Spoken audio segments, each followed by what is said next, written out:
I moved into Maple Creek Estates for the peace. Tucked just outside of town, the neighborhood was quiet, clean, and seemed like the kind of place where everyone respected fences, lawns, and each other's space. But it didn't take long before I realized something was off. It started with the notes.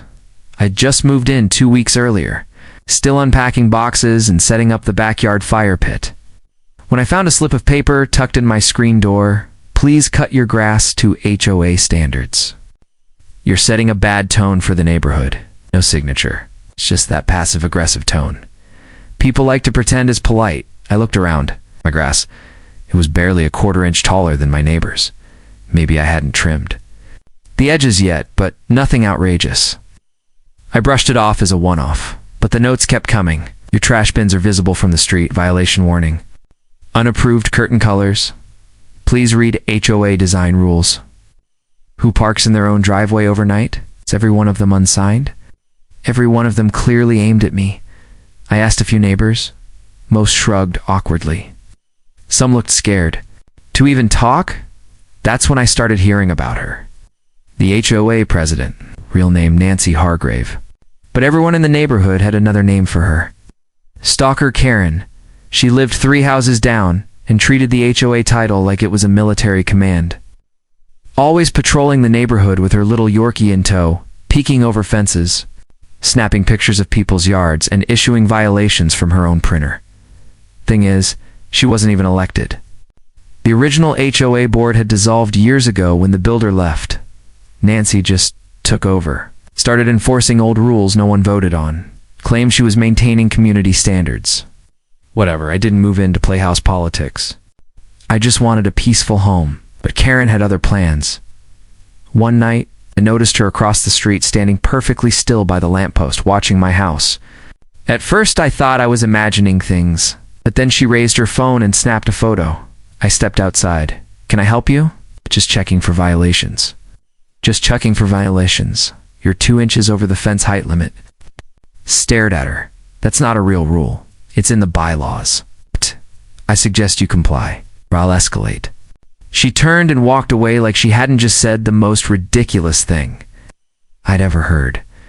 I told my brother about it later that night. Now my brother Danny is SWAT, 12 years on the force. Calm, disciplined, and has zero patience for bullies. He was staying with me for a while recovering from a minor injury. She's stalking you, he said. That's not HOA business. That's harassment. We decided to install cameras. 2 days later, I caught her in the footage, creeping around my front yard at 6:12 a.m. with a tape measure. She was literally measuring my grass. She even stepped onto the porch and peered in the window like she was casing the place. Danny reviewed the footage and said, "That's trespassing, period." I agreed. But we didn't confront her. Not yet. We wanted to see how far she'd go. The next week, things escalated first.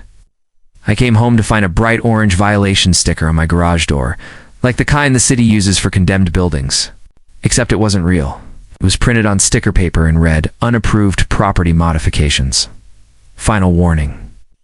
Maple Creek Estates HOA Enforcement Division, there's no such division." Then I started getting fake fine notices in my mailbox, not through USPS, just stuck in the slot, each demanding hundreds of dollars in maintenance non-compliance fees. There was even a QR code to pay, which I traced back to a private PayPal account with the name N. Hargrave. I finally snapped. I went over to her house, knocked, and said, "You step on my property again, we'll have a real problem." She didn't deny anything. She smiled this smug, unsettling smile and said, "If you can't handle the rules, maybe this isn't the place for you." I left before I said something I'd regret.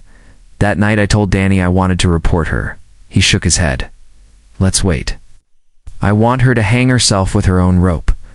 So we upgraded the cameras, added motion sensors, night vision, full coverage, front and back. It paid off faster than we thought. 4 nights later, around 3:27 a.m., the back sensor pinged.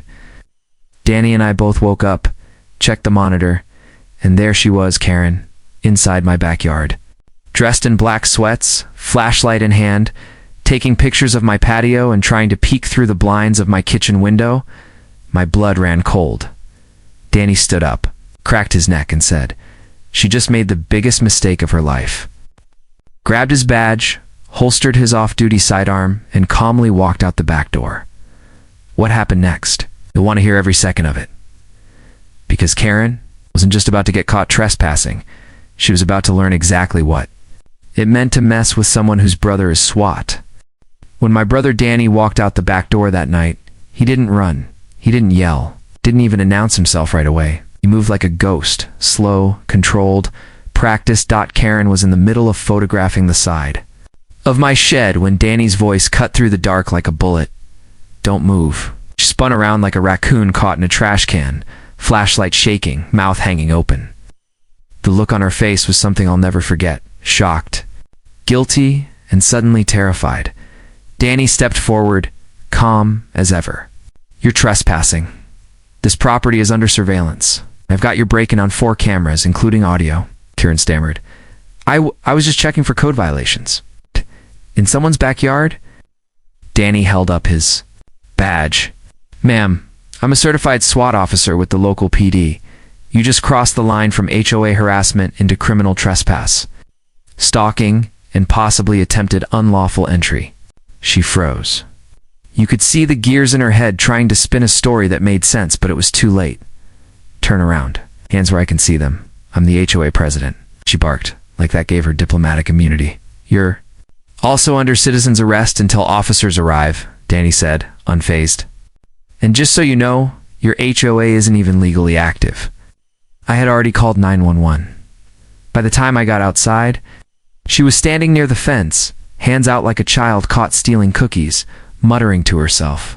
When the squad car pulled up, the responding officers recognized Danny immediately. "Hey, SWAT boy," one said.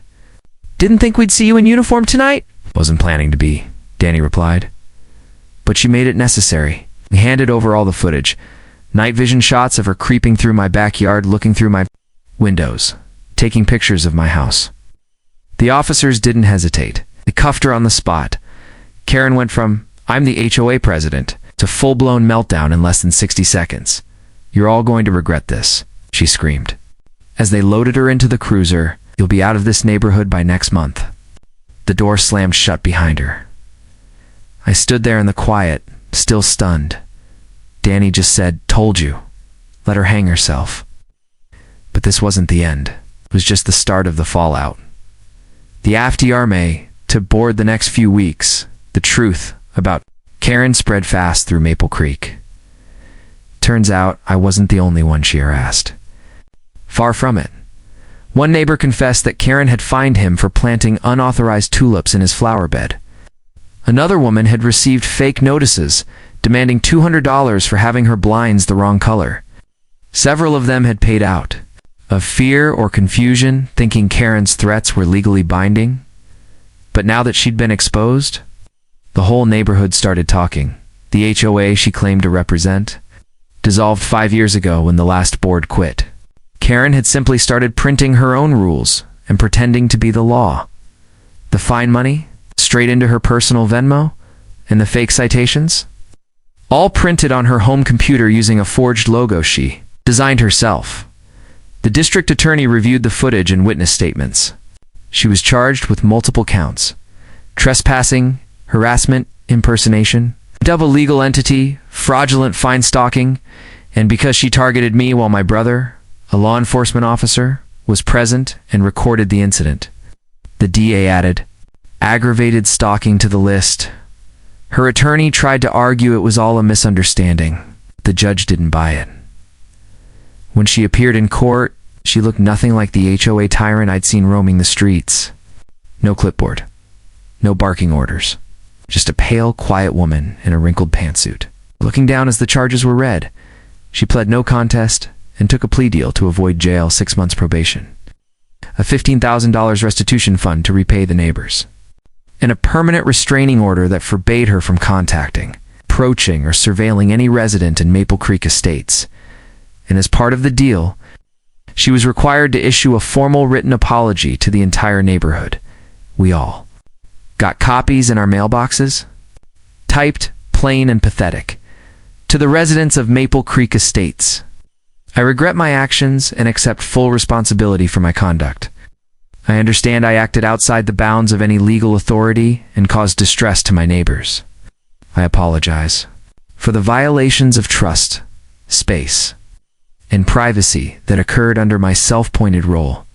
Nancy Hargrave after that. Karen sold her home and left the neighborhood. No one knew where she went. No one cared. Maple Creek Estates changed after she left. No more violations. No more fear. People actually started waving to each other again. I even hosted a backyard BBQ, and for the first time, half the block showed up. Turns out, they just needed someone to stand up to her first. As for Danny, he got a commendation from the department for off-duty intervention. But to him, it wasn't about that. She thought she could scare people because no one ever stopped her, he told me.